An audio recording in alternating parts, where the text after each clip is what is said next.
Olá, pessoal! Estamos aqui para mais uma aula de Psicologia da Educação. Eu sou a professora Clarice, do Instituto Federal de Educação. Hoje vamos falar sobre Freud e a psicanálise. Bom, gente, a psicanálise, ela nasce com Freud, na Áustria, a partir de práticas médicas.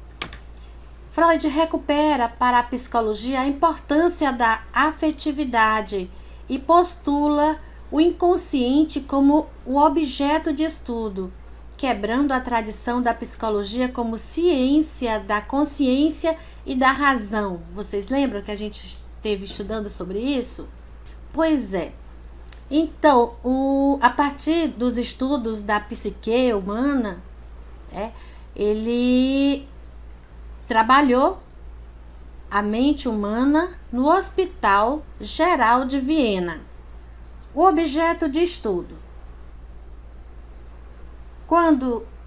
O objeto das suas investigações eram as pessoas portadoras de perturbações mentais, de modo especial as acometidas de histeria. O que é isso, histeria, né? As pessoas que tinham problemas psicológicos, né? Que davam acessos de nervosismo, de pânico, né? Davam crises horríveis de pânico. Bom, para sabermos quem foi Freud, nós vamos perguntar ao professor Evandro Fernandes Alves. Ele é da Universidade Univale. E esse trecho faz parte do programa Viva Voz, numa entrevista feita para a TV Univale. Vamos lá? Foi um médico, nós dizemos que ele é um médico vienense, mas de fato ele nasceu na Morávia, uma cidade pequena da Tchecoslováquia, mas muito cedo ele muda, a família muda, ele tinha 4 anos na época, quando eles mudam para Viena, com o objetivo de dar um estudo, uma formação para Freud. E então ele faz uma boa formação, é um dos grandes centros da medicina da época, juntamente com Paris, a Alemanha também toda era um centro forte de estudo da neurologia. Então, Viena passa a ser o local onde Freud vai fazer essa formação, e uma formação em anatomia, em biologia, mais voltado para a medicina. Mas o interesse dele era essa ligação do corpo com o psíquico. Então, não era a medicina enquanto prática, mas a medicina enquanto estudo. E faz uma boa formação nesse campo. Mas quando ele começa a perceber que não é só aí que estão as grandes questões do psíquico, então Freud se torna o Freud psicanalista. Olha. O termo psicanálise é usado para se referir a uma teoria, a um método de investigação e a uma prática profissional. Enquanto teoria, caracteriza-se por um conjunto de conhecimentos sistematizados sobre o funcionamento da vida psíquica. Ora, compreender a psicanálise significa também percorrer o nível pessoal, a experiência inaugural de Freud e buscar descobrir as regiões obscuras da vida psíquica, vencendo as resistências interiores, pois ela foi realizada desta forma por Freud. E o que seria psicanálise? Vamos novamente ao professor Evandro Fernandes para ele nos dizer um pouco sobre o que é a psicanálise. Bom, nós podíamos definir a psicanálise, psicoanálise, como um método de análise do psíquico, das questões do psíquico. Mas eu diria que a psicanálise nasce e um dos seus grandes fundamentos é a questão do inconsciente. Então, Freud, eu até dividiria, ou eu diria que são 3 Freuds diferentes. Um primeiro Freud, aquele que é médico e que se dedica ao estudo das doenças mentais. Um segundo Freud, aquele Freud que percebe que não somente os doentes, mas todos nós temos as neuroses, e temos um movimento do aparelho psíquico que é capaz de nos causar dor, doenças, né, e grandes problemas psíquicos. Então é um Freud que não trabalha somente aí com as questões da doença mental, mas que começa a postular os conceitos, né, os conceitos e uma estrutura da mente em que o inconsciente é a parte primordial, é a parte mais importante. E quando eu falo de inconsciente, eu não posso falar de inconsciente se não falar do que é o centro do inconsciente, o que forma, o que dá o movimento do inconsciente, que é o desejo.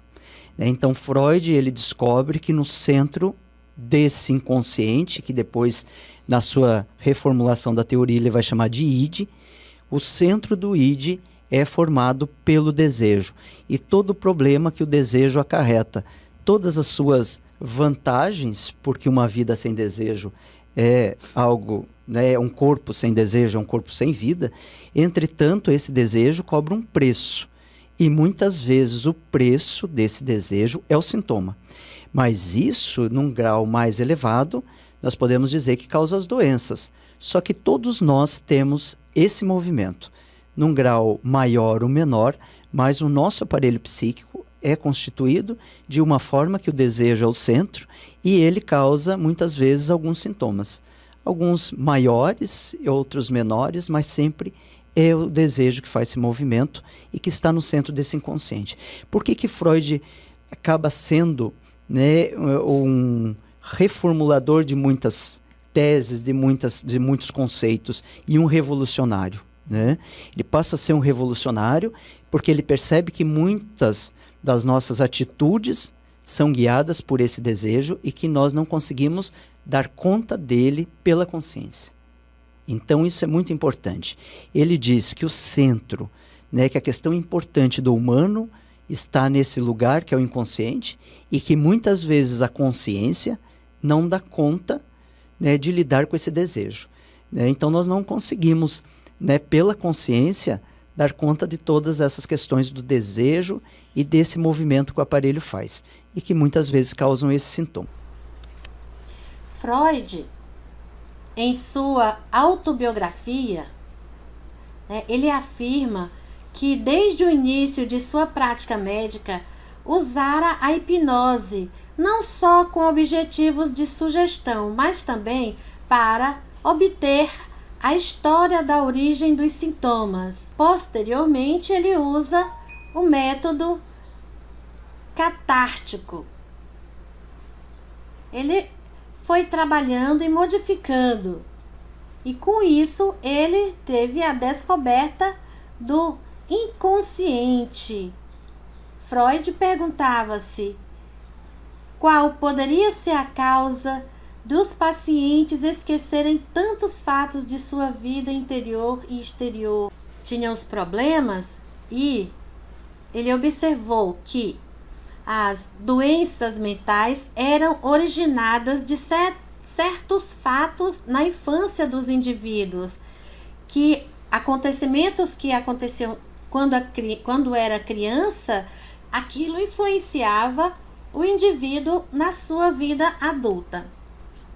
E na hipnose, né, ele fazia com que os pacientes narrassem fatos do seu tempo de criança e com isso a pessoa ia lembrando e desencucava daqueles problemas que haviam adquirido na infância.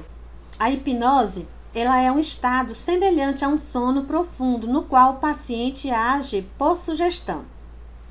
Hipnotizada, o hipnotizador pergunta as coisas e o hipnotizado ele tende a responder tudo o que for sugestionado, foi perguntando e ele vai lembrando, tentando lembrar. Então Freud ele iniciou o tratamento desta forma. Esse relato ele aliviava o paciente, libertando-o de alguns sintomas tais como angústia, agitação, ansiedade, e ele chamou essa libertação de cartase, né? Após terem captado totalmente a confiança do paciente, levavam-no a relatar seu passado em estado normal, primeiro na hipnose e depois sem estar hipnotizado. E nessas conversas também havia o problema da transferência afetiva, que era a afeição ou aborrecimento com o psicanalista. Com o tempo, o paciente ele ia se envolvendo e achando que estava sendo envolvido e acabava tendo essa afetividade pelo médico, né? E depois, como não havendo digamos assim, não havendo esse encontro, essa troca, o paciente ficava aborrecido com o seu médico. Método psicanalítico. O método psicanalítico, né, ele usa a associação livre, usa a análise dos sonhos e usa a análise dos atos falhos. Então, o método psicanalítico usado para desvendar o real, compreender o sistema individual ou social e suas determinações é o interpretativo. No caso da análise individual, o material de trabalho do analista são os sonhos, as associações livres e os atos falhos, né? O que é esses atos falhos, né? São os esquecimentos, as substituições de palavras e etc., né? Em cada um desses caminhos de acesso ao inconsciente, o que vale é a história pessoal. Cada palavra, cada símbolo tem um significado particular para o indivíduo, o qual ele só pode ser aprendido a partir da sua história, que é absolutamente única.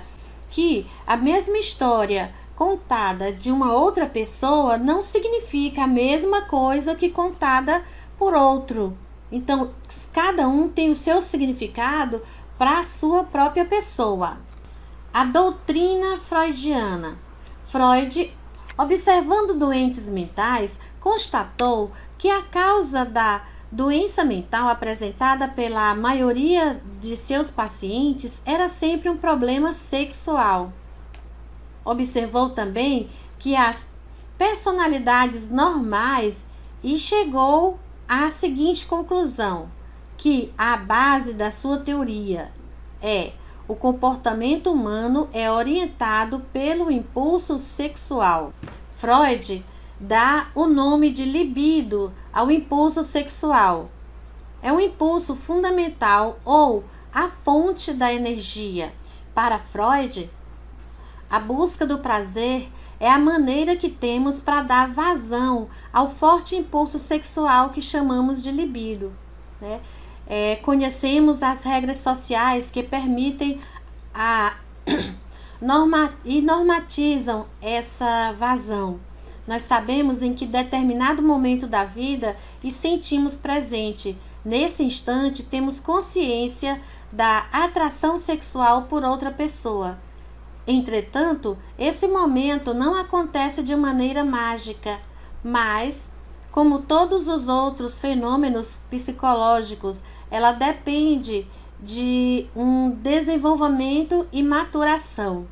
E daí Freud, ele passa, né, a trabalhar com a maturação, né? Essa maturação de desenvolvimento do libido, ela tem início desde os primeiros contatos da criança com o mundo e irá completar-se na puberdade, assim como ocorre com outros fatores do desenvolvimento infantil, como o falar, o andar, né? A criança irá desenvolvendo paulatinamente a sua sexualidade. Ela precisa aprender a engatinhar ou a ficar em pé antes de andar. Antes de aprender a investir essa questão do libido numa outra pessoa, isto é, ela vê o outro como objeto erótico, ela precisa aprender o que é o prazer. E nós vamos ver isso depois, mais tarde, no próximo vídeo. Um abraço a todos, estudem, procurem se aprofundar na bibliografia que a gente colocou. Até mais!